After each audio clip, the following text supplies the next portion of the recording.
Hello tout le monde, j'espère que vous allez bien.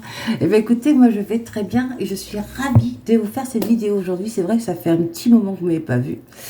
J'ai, comme tout le monde, vécu beaucoup de changements. Et donc, effectivement, puis j'avais pas la fibre. Voilà, donc je ne pouvais pas trop te faire vidéo. En revanche, aujourd'hui, ça y est, je suis installée, j'ai la fibre et je vais pouvoir enfin vous transmettre des messages par vidéo. Alors, donc, aujourd'hui, j'ai travaillé sur le mois de juillet, j'ai canalisé, j'ai fait la numérologie, le lien avec la cartomancie, vous savez que c'est ma passion, et je vais vous dévoiler ce qui en sort. Alors, donc, concernant justement le mois de juillet, donc là aujourd'hui on est 2 juillet, et je vois au cours de mes consultations que depuis mi-juin, fin juin, mi-juin, il y a une baisse d'énergie. Voilà.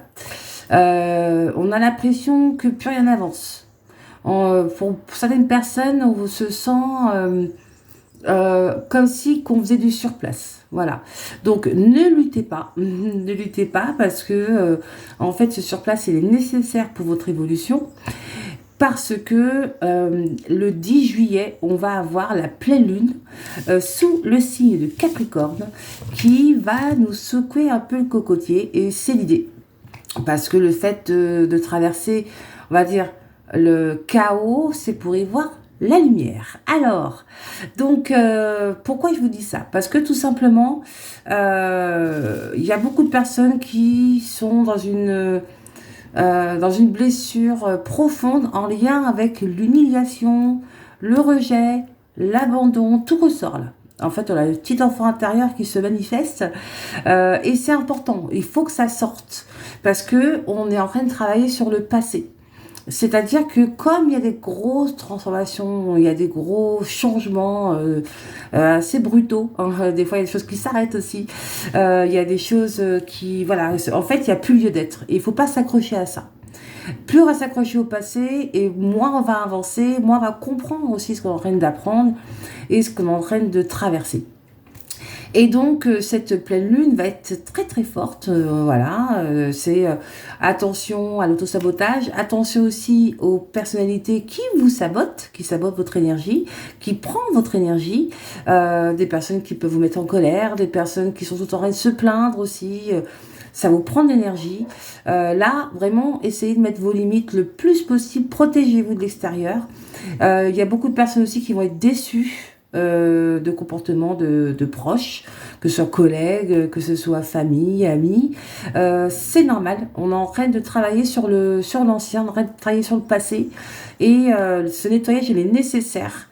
Et puis, et ça va nous permettre justement d'arriver sur la nouvelle lune, qui sera d'ailleurs pour le 24 juillet 2025, sous le signe du lion. Alors là, le lion, c'est pas la même chose. C'est-à-dire qu'en fait, la phase que vous passez aujourd'hui, qui est profondément lourde, va vous permettre en fait de vous donner les armes pour justement avoir plus de détermination, plus d'idées, plus d'envie, plus de courage, plus d'audace. Voilà, même si vous avez encore cette colère, mais on sent ce côté audacieux qui est hyper important. Oser prendre des risques, oser faire des choses, mais seulement, voilà, vers entre, on va dire, le 20 et le 24 juillet, pas avant. Avant, il y a une espèce de purge du passé qu'il faut travailler, qui est pas facile. Et puis, dans la numérologie, quand je compte donc l'année 9, nous sommes en l'année 9, et que je rajoute le 7, et ben qu'est-ce qui se passe? On a le numéro 16. C'est quoi le numéro 16? C'est la carte de la tour correspondant au tarot de Marseille. Et quand on a cette carte, ça veut dire qu'il y a quelque chose qui doit s'écrouler, quelque chose qui s'arrête. Et puis c'est même des choses des fois un peu brusquement, des relations qui s'arrêtent. Des projets, voilà, qu'on avait des projets en place, il y a quelque chose qui s'arrête. Donc, c'est important. C'est important cet arrêt. C'est très déstabilisant, ça c'est sûr. Mais ça vous remet les pieds sur terre. Voilà, ça veut dire qu'il faut peut-être revoir pour certains vos exigences à la baisse aussi. Ça, c'est important aussi, c'est un message important dans ce sens. Et puis, un conseil que je peux vous donner, c'est le 10 juillet, le soir de la pleine lune, prenez une feuille de papier et faites 2 cases. Voilà, vous prenez la 4, hop, vous faites 2 cases comme ça, tac, hop. Un côté, les choses que vous ne voulez plus, mais vous en faites 10. 10 choses que vous ne voulez plus, parce que c'est le 10 juillet. Et 10 choses que vous voulez. Vous coupez la feuille en deux. Et vous prenez la feuille de ce que vous ne voulez plus. Et vous la brûlez. D'accord? Avec cette intention, l'imagination que la fumée va vers la source là-haut, comme si vous aviez un message. Et puis vous gardez les 10 autres des choses que vous voulez qui apparaissent, qui se réalisent. Et ben vous les gardez et vous le ressortez à la nouvelle pleine lune du mois d'août qui aura lieu le 9 août. Et parce que la pleine du 9, la période, cette pleine lune, elle va être extrêmement positive. Et quand on fait la numérologie, on passe à 17, et 17 c'est la carte de l'espoir, de l'étoile. Donc tout va commencer à s'éclairer début août, voilà, avant le 9 août, ou même à cette période-là. Donc, voilà, ce message était important pour vous. Et puis, je vous inviterai aussi à travailler sur 2 chakras. Alors, comment on peut travailler sur les chakras? Donc, écoutez par exemple des mantras en rapport avec le chakra qui correspond au chakra sacré. C'est le orange.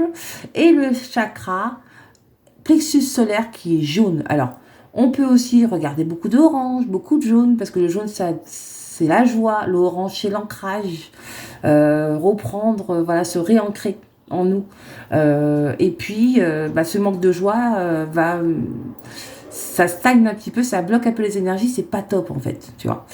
Donc du coup, l'idée c'est vraiment de travailler là-dessus. Donc je vous regardez sur YouTube, mantra pour chakra du plexus solaire et mantra pour chakra chakra sacré. Voilà. Donc voilà ce que je peux vous donner comme petit conseil pour passer cette période un peu difficile.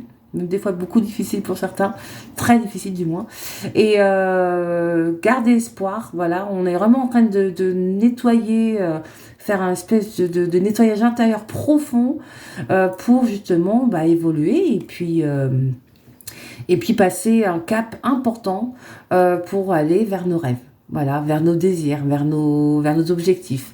Mais n'insistez pas trop là, début juillet, lâchez, jusqu'au 20. Et le 20, vous allez reprendre des forces. C'est-à-dire en fait, c'est comme si on nous obligeait à rester tranquille. Voilà. Tout ce que vous allez plus ou moins entreprendre là, au mois de juillet, ça va être ou rejeté, ou compliqué, ou pas le moment. Donc lâchez, c'est juste pas le moment, c'est les énergies, c'est comme ça.